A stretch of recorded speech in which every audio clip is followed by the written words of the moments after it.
Hi there, my name is Christy, and this is Knitting by the Bay, a making podcast where I talk mostly about knitting, but sometimes other crafts that I might be into at the moment.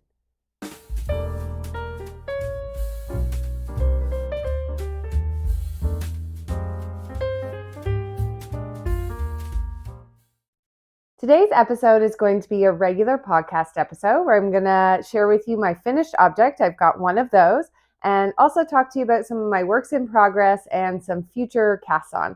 I also have a little bit of personal news to share with you and some things that have been going on here.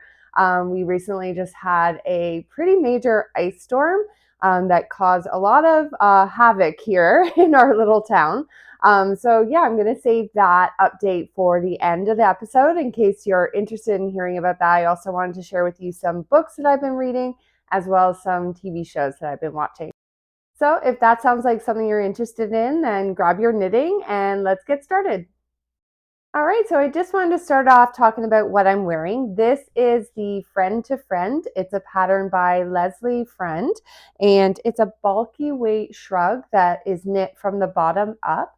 And I use the suggested yarn, which is Line Brand Hue and Me. This is a blend of 80% acrylic and 20% wool. I knit mine in the color Agave, and I also knit another one in the color Desert. So this is the second one that I knit. I knit these, I think about a couple of years ago now. But they're really great. I just wanted something like for in the winter, if I was sitting and knitting, I could just drape it over my shoulders and it would keep me nice and warm. Yeah, and I think they're super cute. They knit up super fast. And yeah, they're a lot of fun to wear.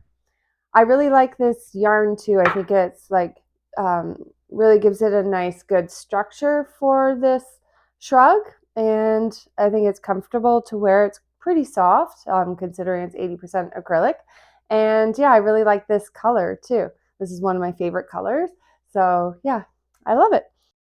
Okay, so let's get started with my first and only finished object, which is a gift knit for my cousin and his wife who just recently had a baby.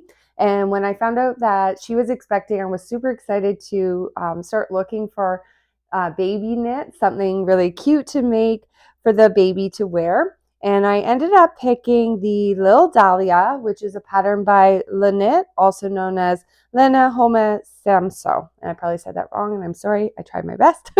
And it is a fingering weight set of 4 different patterns for newborns up to 4 years old. So you can knit, I will put a picture up of what the whole set looks like.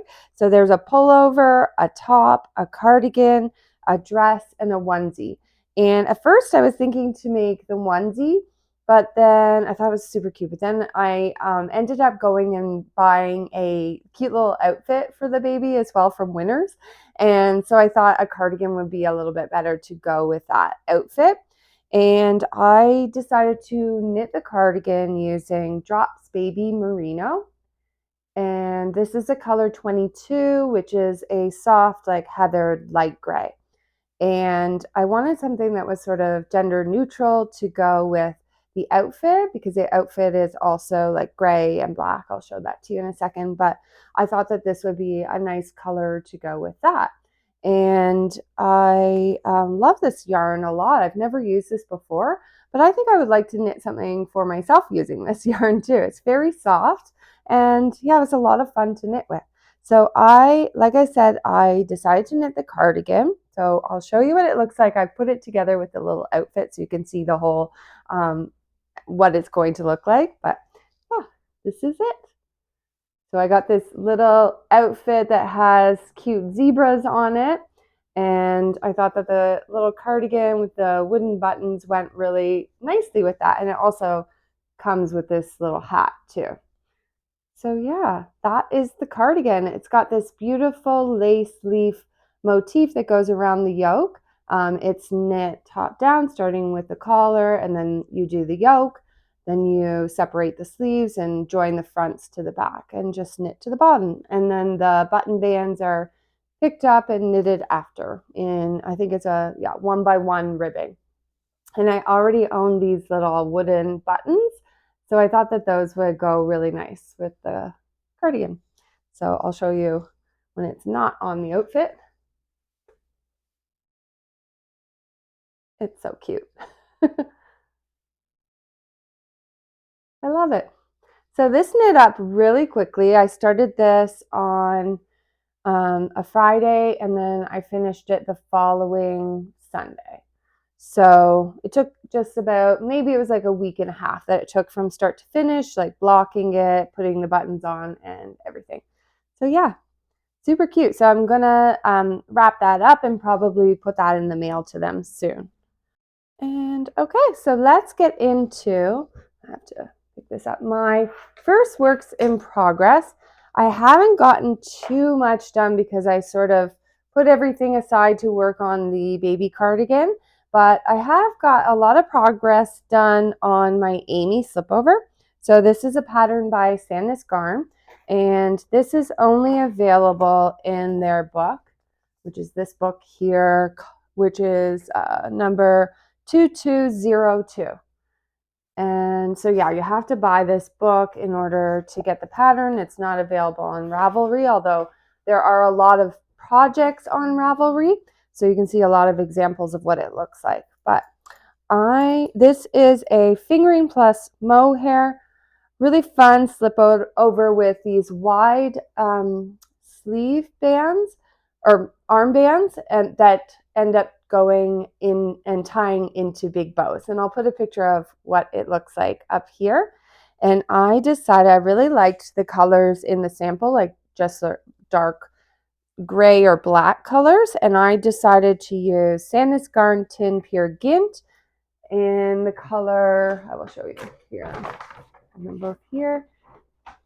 In the color 1088 for the Tynn Pure Gynt, which is charcoal, and then Tynn Silk Mohair, which is in the color 1099 or Svart, which I think means black.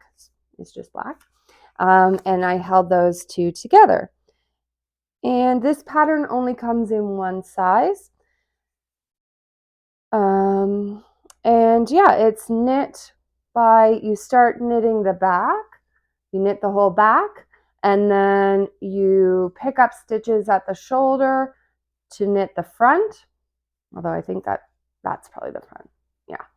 And then you knit the one side, increasing, and then you put those stitches on hold, you pick up the other side, do the same thing and increase, and then you cast on a whole bunch of stitches and join it here, and then just knit it down.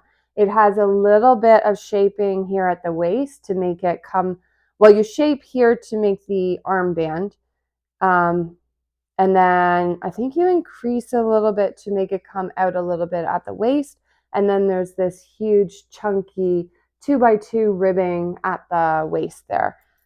And then you actually, in the pattern, it tells you to start the armbands and the bow ties before you start on the neck. But I was just really excited. I wanted to keep working up and start doing the neck, because I really like how the neck is like such a huge, it's very wide cowl style of a like turtleneck sort of, but more of like a cowl. It's really big, comes up really high.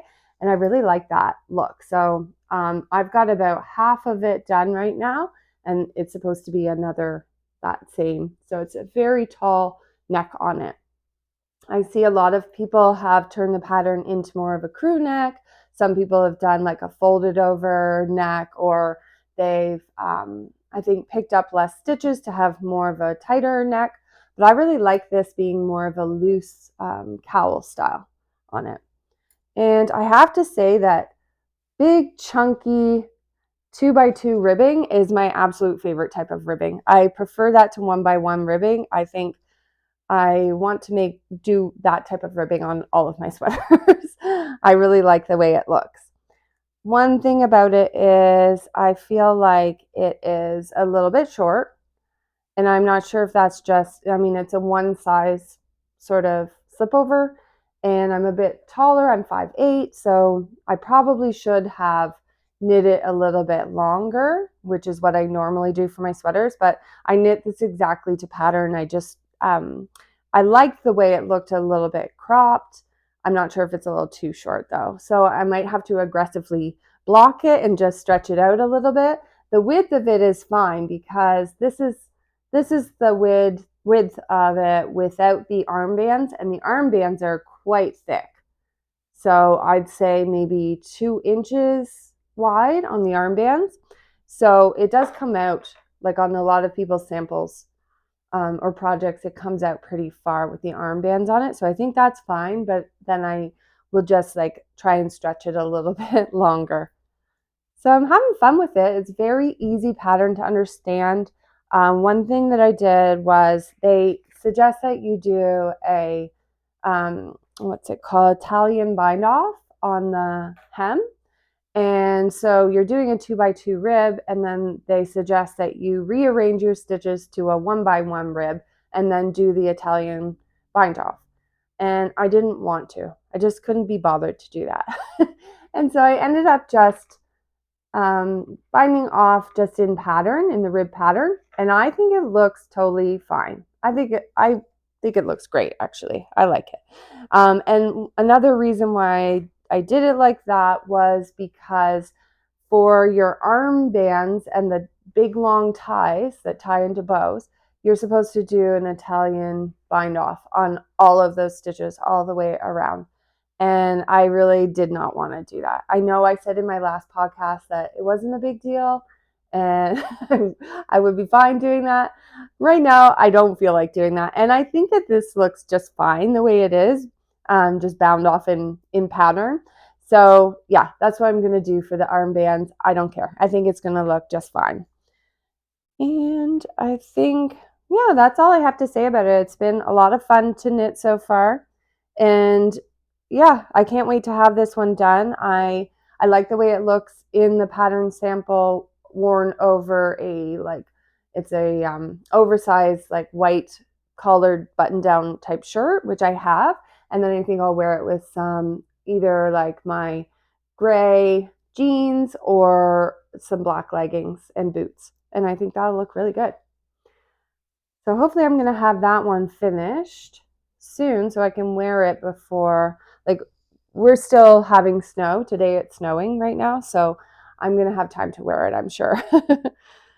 All right, so my next work in progress is my Prairie, which is a pattern by Kim Hargreaves, and this is only available in her book, Wilder, and it's a beautiful cotton all over lace top with really pretty button details at the back collar. There's like a like you have, I think it's like 6 or 7 buttons that go down the top at the back, as well as on the hem at both sides. So it's a really cute detail. And then you make these little, not buttonholes, but little loops that attach to the buttons.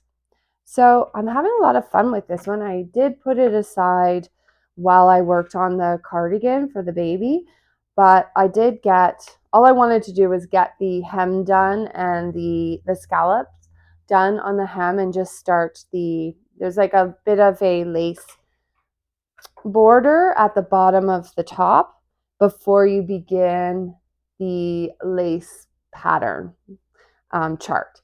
So anyway, I got that cast on, and this is what I've got so far. It's really cute. If you've seen my last podcast episode, I talked a lot more in depth about this pattern, but it has this really beautiful scalloped edge along the bottom, which I love. And yeah, now it's all set up. I put little markers in the chart. She doesn't tell you to do that, but I just found that that was very helpful.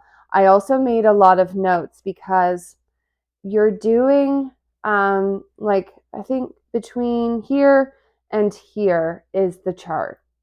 But then you also have 2 different sections here and here that change depending on what row you're on.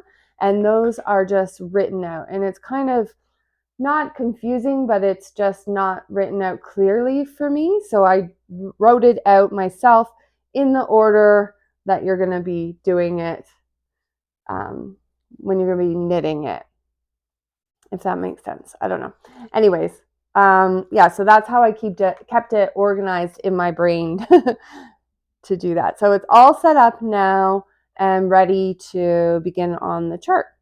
And so I'm really excited to get back to this. So I've got my Amy Slipover, which is very easy right now with just the 2x2 ribbing of the collar. So I can work on that when I'm, at my son's sporting events and stuff like that. And that's my easy thing to work on. And then I have my more complicated lace pattern top. This one is knit using Rowan Handknit Cotton. This is my first time using this yarn, and I'm loving this. I really like this yarn a lot. I think it's super, super soft, and I just like the stitch definition that it has, especially with working lace. And yeah, I think it's beautiful. I'm happy to be using this one. This is the recommended yarn for this pattern. I also like that it's machine washable. I think you have to lie it flat to dry. I'm not sure if you can put it in the dryer. I have to check that out. But I like being able to wash it in the washing machine, especially as like a spring summer top that you might be like sweating in. It's better, I think, to be able to like just toss that in the washing machine. And yeah, I don't think I really have a lot more to say about it. Nothing's really, I think until I get to the sleeves, there won't be a lot of anything different to talk about with that one. All right, so my third work in progress is my Radmere cardigan, which I'm knitting for my husband, and I have made zero progress on that since I last talked to you guys. So I put that aside as well to work on my other things, and I'm going to get back to that. I like to put the timer on my phone and work on that for half an hour, 45 minutes a day. So I'm going to get back to doing that because that was really helpful for me to see some progress on that. But I maybe got a few inches done since I last talked to you, but not enough to show you right now. And yeah, that's it for everything that I'm working on right now. I have a few other ideas of some things that I'm really wanting to cast on, trying to hold myself back because I want to get these other projects finished. I feel very overwhelmed right now, and I really would like to just clear my needle so I don't have that overwhelming feeling, and I can just work on something, pick something new, and just work on that and not feel guilty about these other projects. So soon, hopefully. But anyway, I do have some ideas. I did want to make another little gift for the baby, but I don't know if I'm going to do it or not. So I found the Baby Bear Balaclava. This is a pattern by Pernille. I can never say her first name. Pernille Larsen. That's like hard for me to say for some reason. But she is one of the owners of Knitting for Olive, and this is a really cute little balaclava for, I think it's 6 months to 8 years old. So a big range of sizes there.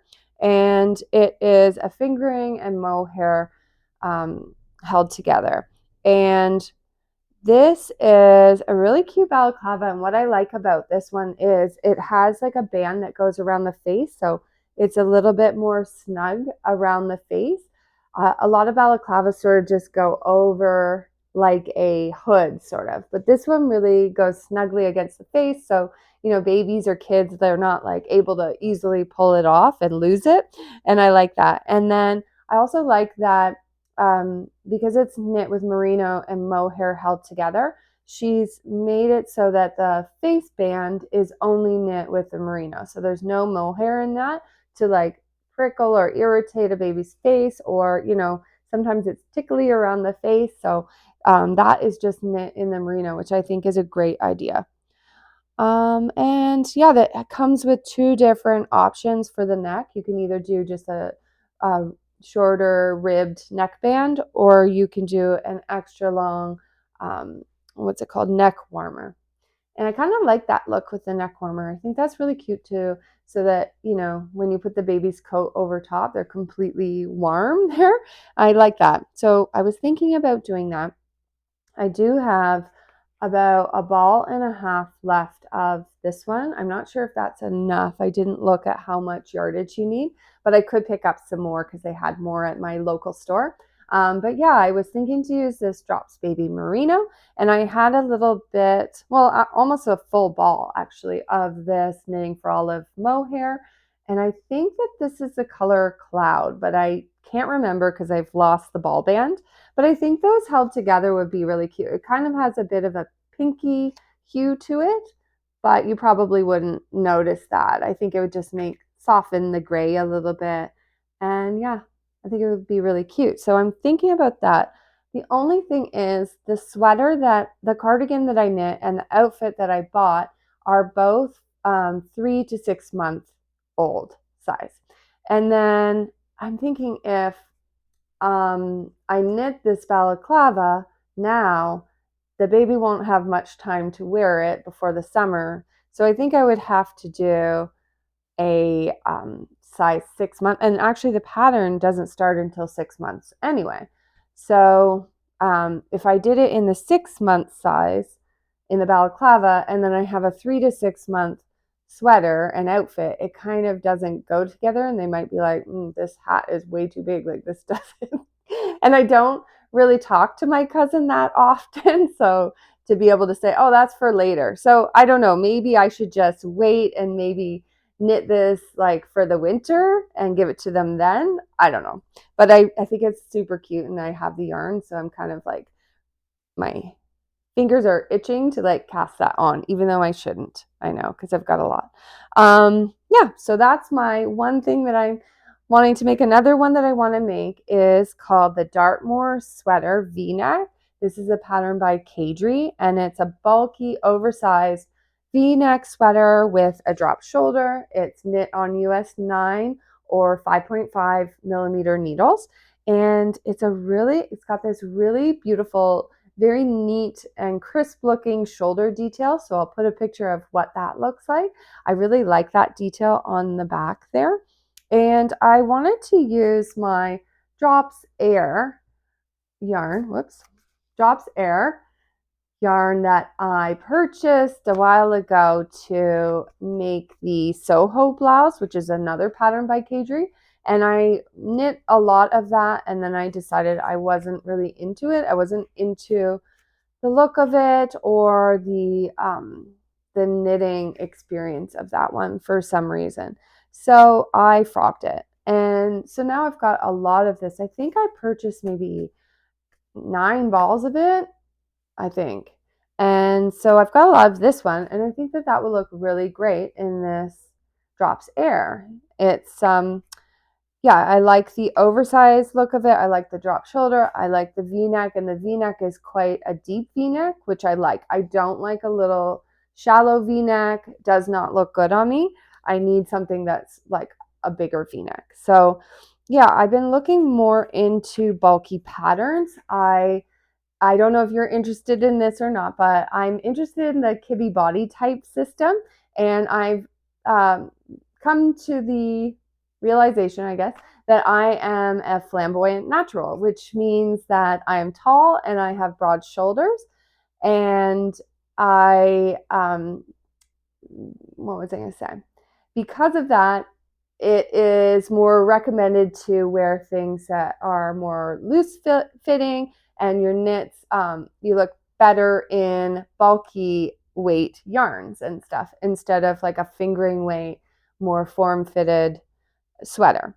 And I'm totally all for wearing whatever makes you happy, and not, if you're not into that sort of thing, I totally understand. But for me, I like it because it, I know if I knit something because I really like the way it looks on the designer or the model that they're using, and then I knit it for myself thinking that I'm going to look the same way when I don't have the same body type. And then I end up knitting it and not wearing it because I'm not comfortable in, how it looks. And what I like about the Kibby body systeming is that it's not saying that you should try and make yourself look a certain way, and only one way is the best way to look, and that everything that you should do should try and disguise certain aspects of your body. It's about kind of celebrating the way that your body looks, and that all bodies, no matter what, are beautiful.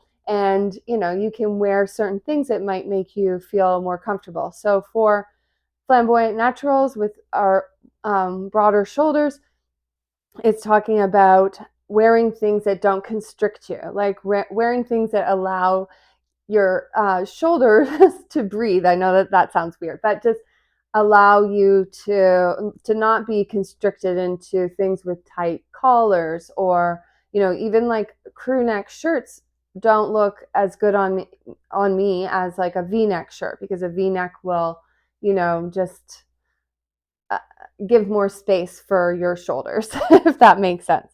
So yeah, I've been looking more into bulky weight patterns, and except I don't like when you use a bulky weight yarn in a very tight gauge, because that makes it a lot more denser. And for my body type, it's recommended to wear fabrics that are going to flow more, and yes, be one size bigger than what your measurements would fit.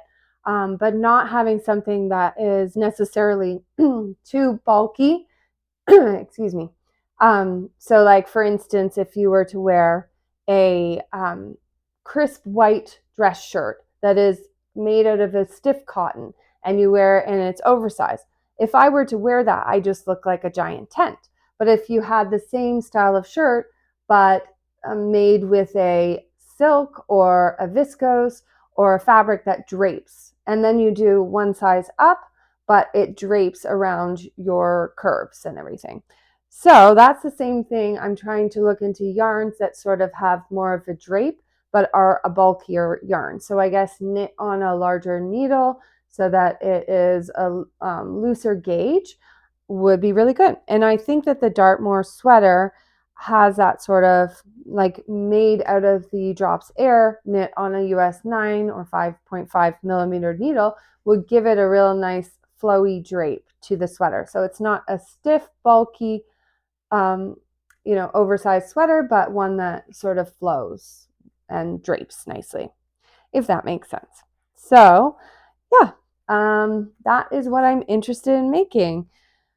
So maybe I will cast that on soon. I don't know. I really want to get finished some of these, like the lace and the cables. And I think I'm going to finish my Amy Slipover first, to be honest with you, and then really work on the Prairie top, and meanwhile knitting a half an hour on my husband's at the same time.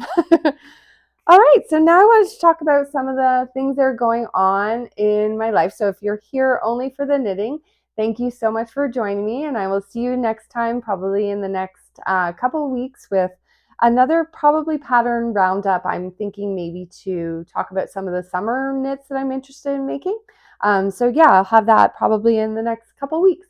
But if you are interested in some of the things that are going on, yeah, please stick around. So first of all, we had a really crazy ice storm about, how long ago? Was it last week? I guess it was last week.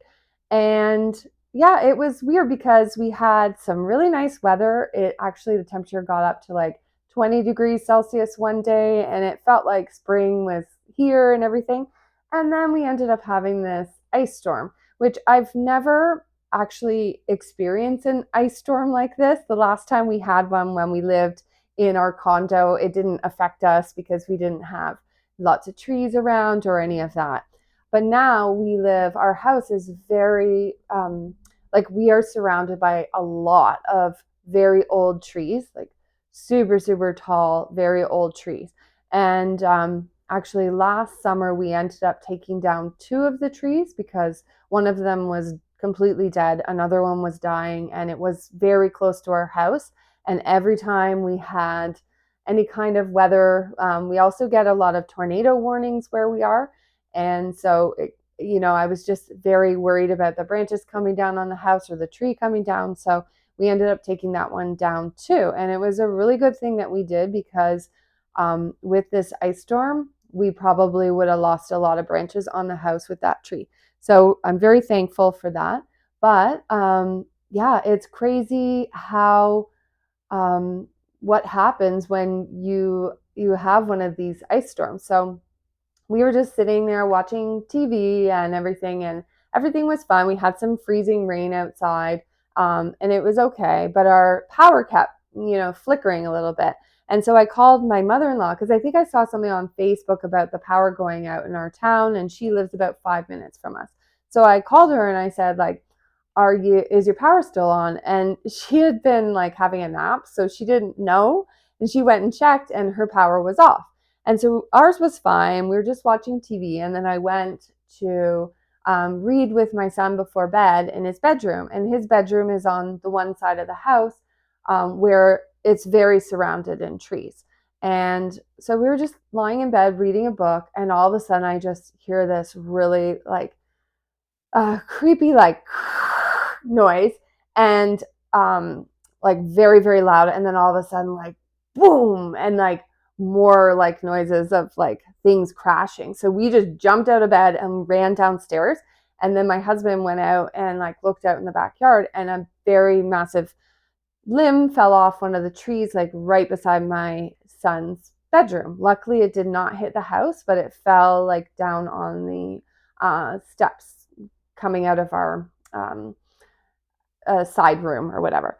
And yeah, so then I actually shortly after that, the power ended up going out. And so I did not want my son sleeping up in his bedroom. I was just so worried about some other branches coming down. So we had him go and sleep down in the basement away from any of the windows and whatever. And yeah, then my husband and I were up just watching TV, and the whole, like for hours and hours, and actually all through the night into the morning, it was just like branches and trees coming down all around us. And it was the scariest noise trying to sleep. I couldn't sleep the entire night because it was just boom all around us. And actually one of our trees, like a bigger tree in the back, came right down, and it landed on the side of our fence. So like half of our fence got totally destroyed by this tree, but luckily it did not hit our house or anybody else's house. So that was good. I'll put a picture up of what it looks like, and some of the mess. Our entire backyard was just filled with branches. It's crazy. It's still filled with branches. We're still working on getting that cleaned up, but luckily we did not have any damage to our house. So my husband and I are going to try and fix our fence ourselves. So we've got to go and get the supplies to do that this weekend. So hopefully we can figure it out, because a lot of, like, ours is just a chain link fence, but a lot of them, the fencing got stretched out or crushed. And so we can't just pick it up and put it back on. We have to replace all of that. And a lot of the bars along the top got completely, bent. And so we have to replace those too. And then it was funny because we were cleaning up. My husband was like cutting up all of the tree into smaller pieces, and like branches had gone like this far into the ground, like just coming down and just going right into the ground. So we were pulling all of those out of the ground as well. So it was pretty crazy. We ended up not having any power for 3.5 days. Not terrible. There's still people around us. Actually, maybe they got it all restored yesterday, which I think was maybe 10 days without power. So we were very fortunate. It was only 3.5 days. And yeah, that part was okay. We were lucky that pretty much all the grocery stores around us were still open. And we were able to go in and get like food from there when we needed it or whatever. But we were pretty good. The only thing that we weren't able to get was coffee. So that was sort of, we went one day, no coffee, no big deal. And then the next day we were just, what are we going to do? Because you couldn't go to, like, none of the restaurants, none of the coffee shops, nothing was open. So my husband got the idea he has an electric truck for work. So he ended up taking our kettle and plugging it into the truck, and we made coffee that way, which was like pretty good. That worked out. And then he had to go to work the next day. So it was me and my son and my mother-in-law here, and we were thinking, like, how can we make some coffee? And I saw on Facebook this little trick that if you take tea lights and you put them in a muffin tin and then you put a pot of water over top, it will boil the water. And I was like, I don't know if this is going to work, but we were sitting here with nothing to do. And I'm like, let's just give it a try. And my son was like, this is not going to work, Mom. This is the silliest idea you've ever had. And anyway, I'm like, we have the time. Let's try it. And it worked. I was able to make a hot chocolate for him. I made 2 coffees for me and my mother-in-law. It took probably a half an hour each to make those, but we weren't doing anything. It was a fun little experiment. So that's a tip for you guys. If your power ever goes out, then you could do it that way. We do have a generator, but the problem was it was way in the back in our shed, and it was under all of those trees. And for the next couple days after the ice storm first began, limbs and branches and everything were falling off the tree still, and we just didn't feel safe going out to bring it up to the house. So we didn't have it. The last day we ended up getting it. My husband got it out, and we were able to use that to just charge things and stuff like that. And we moved our microwave out closer to where it is, where the generator was, because you have to keep your generator outside. But we were able to run an extension cord to it and use the microwave, so that was good. But yeah, we ended up losing a lot of food. We had to throw out of our freezer and our fridge, and that kind of sucked. But we didn't have any damage to the house. There were houses around us that full trees came right down on the house, and yeah, that's I feel very sorry for those people. It's not great. Yeah, so that was our experience with that. Another new thing that's happened in my life is that I've got a job now. I have been off work for the past 5 years, I think it's been, because we've moved multiple times recently. And the last time we moved up north to Sudbury, and we lived actually 40 minutes outside of Sudbury. And we were out in the country, and there was no jobs there. So, and I also wanted to get my son, accustomed to his new house, his new school, finding him friends in the neighborhood, and all of that was more my priority. And then we ended up moving again. And so the same thing, I've been, helping my son with getting used to the new town and building up a new group of friends for him, which he has got now, which is amazing. We love it here. It's so good. And he's starting to, he's got this really great group of friends. He's doing a lot of activities and stuff like that. So that's been my priority since moving here as well. But now, since my mother-in-law has moved up here, she's 5 minutes away from us. It's a lot easier for me now to find a job and start working, because she's offered to help me out with my son when I need it. So anyways, I found a job, and I'm going to be starting on it in a couple days. And I don't like to give too many personal details, but it is in the book related business, sort of. So that's exciting for me. I've wanted this job, actually, and I've been waiting for a position to become available, and it did. So I got an interview and I got the job. So I'm really excited. It's very, very part-time. I'm only going to be working 2 shifts a week, which about 15 hours a week. So it's just a part-time job, but I think it's great. I'm really excited for that, and I'm really excited to work around books again. And so, talking about books, I wanted to share with you some of the books that I've read recently. And the first one that I was talking about, I guess on my last podcast, was this one, Fourth Wing. And I'm not sure if I told you guys this yet, but I thought I'll tell you again if I haven't. I did not finish this book. I think I got about halfway through, or a little over halfway through, and I gave up on it. It's just not my type of book. And I know a lot of people love this book, and if you're into fantasy, then you will probably love this book too. But I found it a little bit, the characters are supposed to be in college, and to me they felt like a lot younger than that. I don't know. I felt it was like a little bit too juvenile in a way, but then there's a lot of spicy parts in this book too. So those two things, I don't know, didn't really line up for me.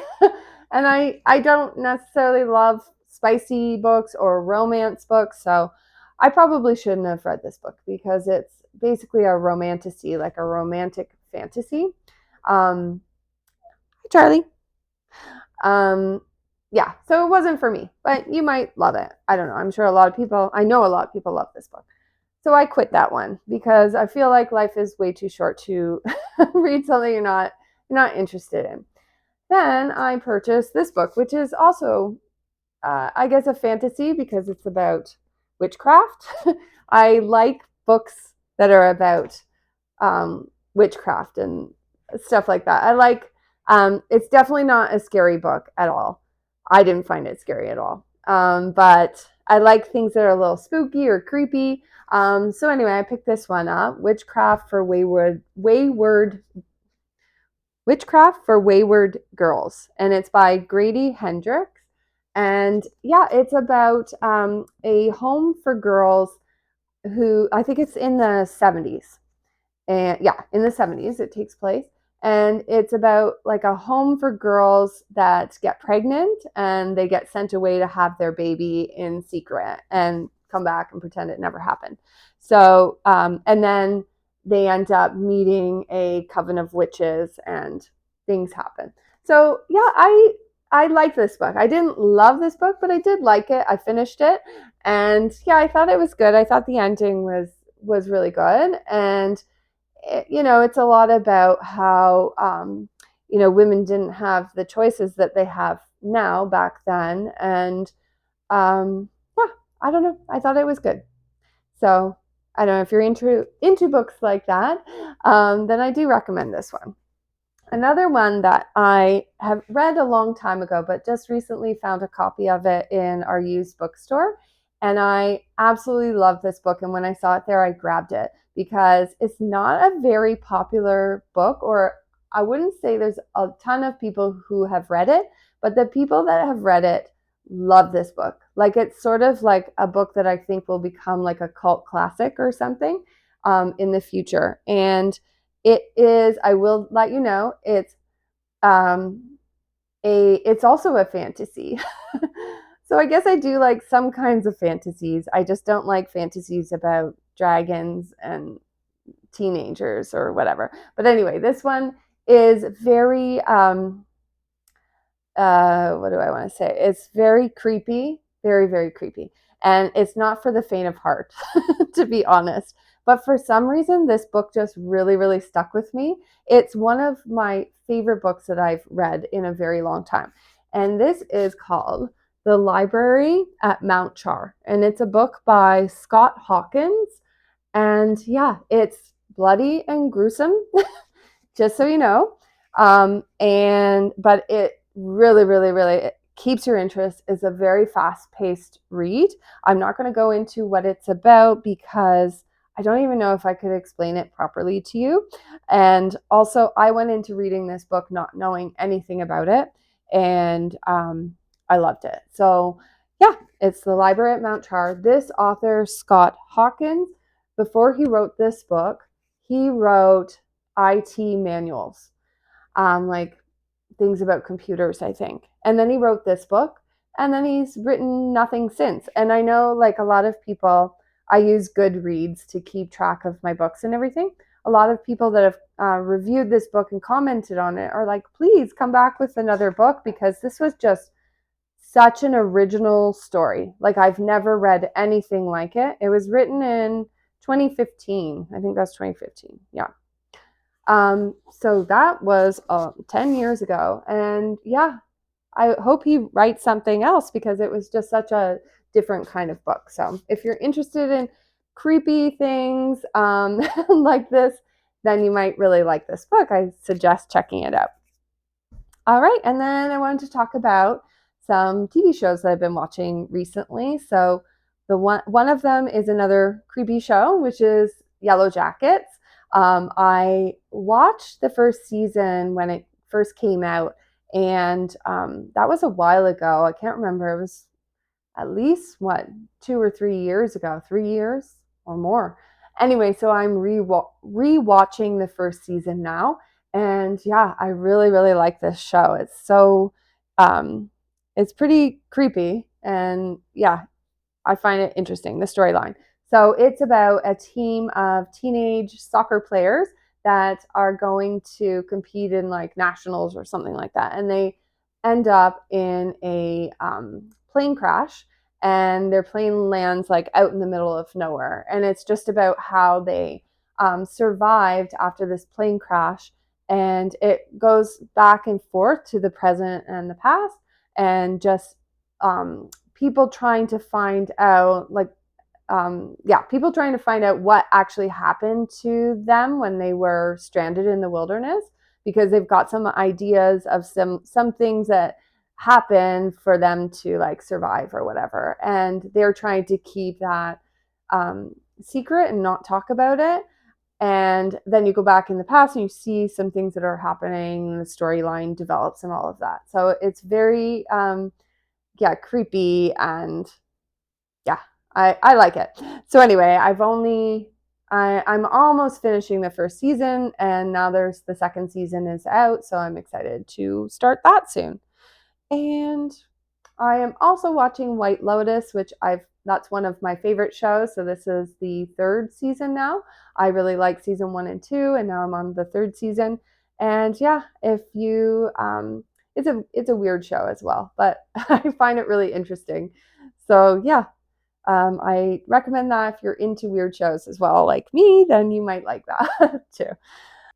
Okay, so that is everything that I had to share with you today. Thank you guys so much for joining me here. If you stayed until the end and enjoyed what you saw, please give it a thumbs up. It just helps YouTube know who to share my videos with. And if you haven't already, only if you want to, please consider subscribing to my channel. It, like I said, helps YouTube to share these videos with other crafty people like you and I. And until next time, happy crafting, everyone. Bye.